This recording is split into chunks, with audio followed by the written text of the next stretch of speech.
Bill, you're in a position as a noted philosopher and a Christian leader that makes people want to hear from you on topics that are not necessarily in your area of expertise or areas of expertise, but sometimes you'll put on your pastoral hat to comment, or you'll apply philosophy and theology where warranted.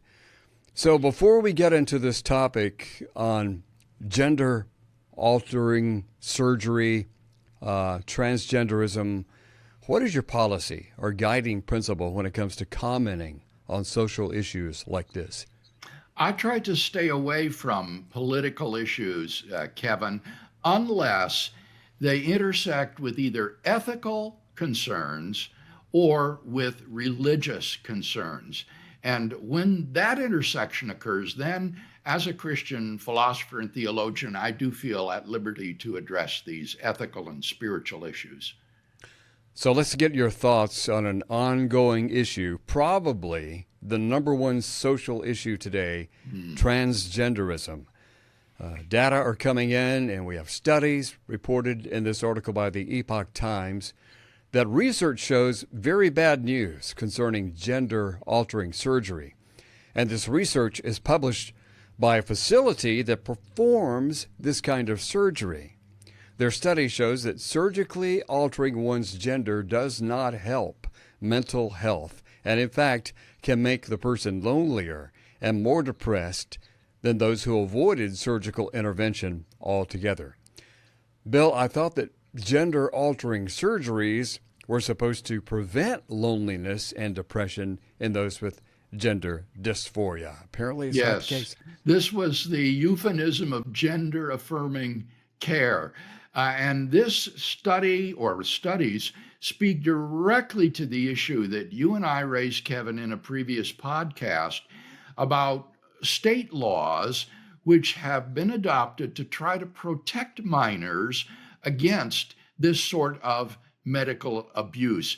And these new studies, I think, really vindicates the wisdom of those laws that are trying to protect minors from these kinds of surgeries and drug-induced alterations. Yeah, in fact, we have a late breaking study that I'll pull up here in just a moment. But in the meantime, two separate studies published recently indicate the same things. Life satisfaction is not increased by gender altering procedures and, in fact, decreases it.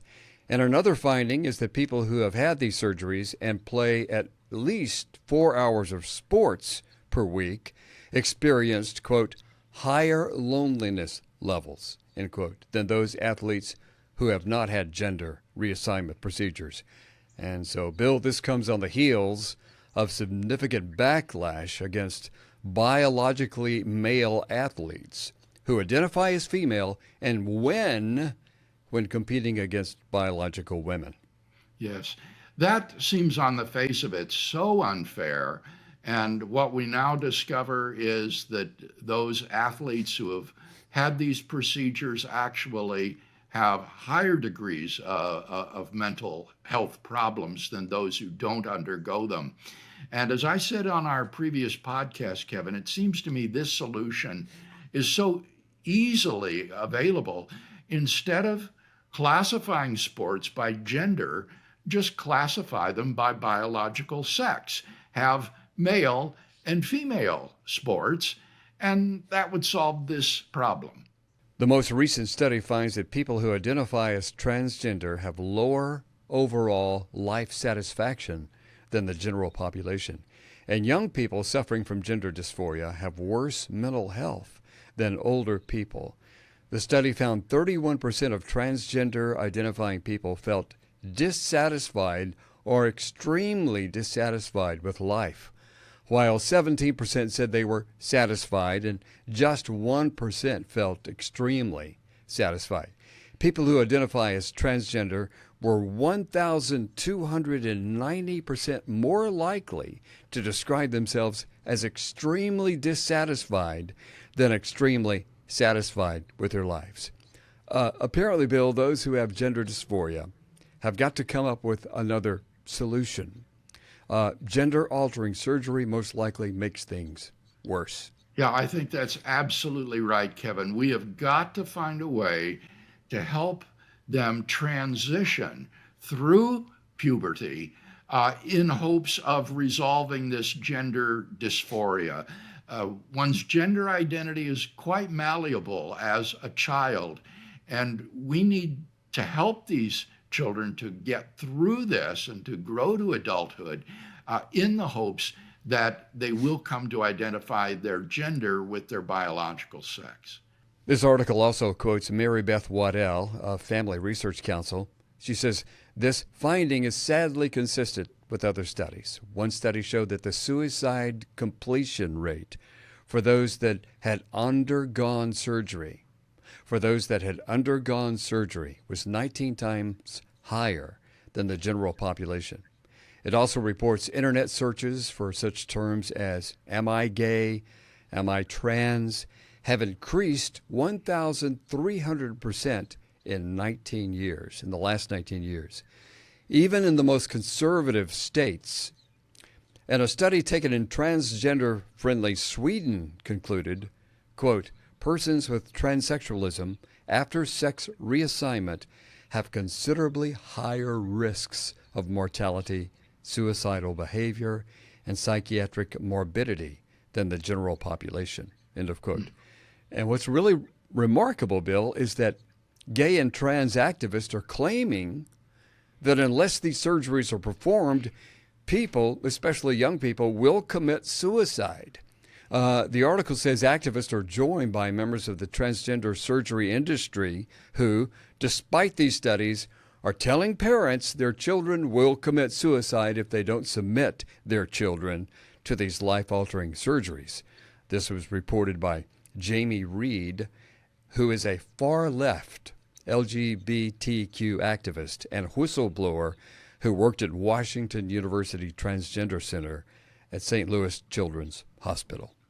Bill. Yeah, the threat of suicide was the trump card, wasn't it, for these activists, that if you deny this kind of treatment, then these people will commit suicide and you'll be responsible. And what you and I said in our previous podcast was that this only underlined the mental illness of those suffering from gender dysphoria. They need help. And offering them transformative drugs and surgery to change their gender isn't going to help them. It only makes things worse. The article continues, scientists have long known mental illness and gender dysphoria are correlated. Clinical evidence suggests that schizophrenia occurs in patients with gender identity disorder, GID, at rates higher than in the general population, and that patients with GID may have schizophrenia-like personality traits, said a 2014 study. A 2020 study found people who suffer from gender dysphoria are up to 636% more likely to have autism as well. Transgender-identified adolescents were more than twice as likely to report childhood sexual abuse, 161% more likely to endure physical abuse, and 184% more likely to experience psychological abuse than their peers. Now, this was a study from researchers at University of Pittsburgh. And even the American Psychiatric Association, Bill, which supports gender identity ideology, acknowledges that a high percentage of children will desist from feelings of dysphoria if allowed to go through puberty naturally. Wow. And Bill, this is why Mary Beth Waddell says we need to pass legislation like the Protecting Children from Experimentation Act of 2023, and the other one, the End Taxpayer Funding of Gender Experimentation Act of 2023. Allowing children to go through the natural transitions of youth without interference allows them to come into their own and make wiser decisions about their future. Well, Bill, like we talked in the last podcast, we touched on that. Did you think legislation is necessary, and do you think it'll help? I think, Kevin, it is necessary, and here's the simple reason why. Because of the profit motive that hospitals and the big drug companies have for gender transformative procedures. You follow the money. And as long as there's big money in this kind of abuse will be pushed. And therefore, I think we do need to have legal protection of minors against this.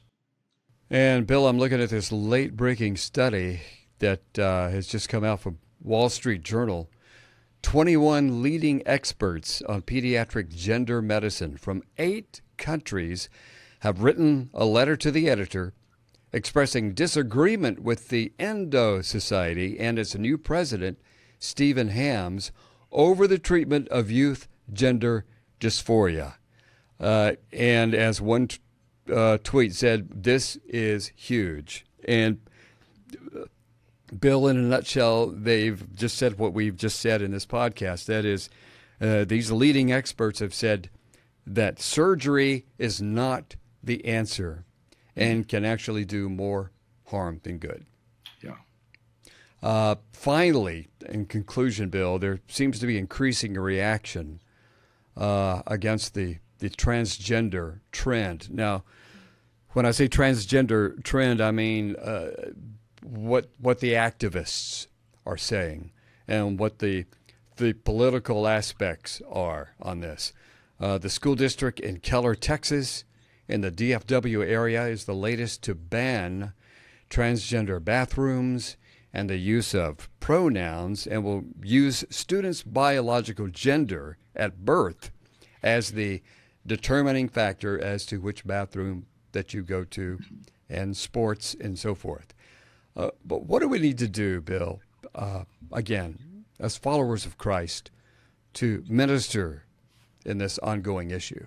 I think, Kevin, we do need to support candidates who will vote for laws protecting minors.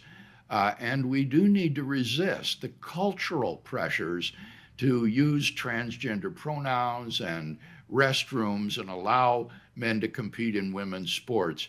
And then we need to treat transgender people that we meet with love and respect and encourage them to get counseling.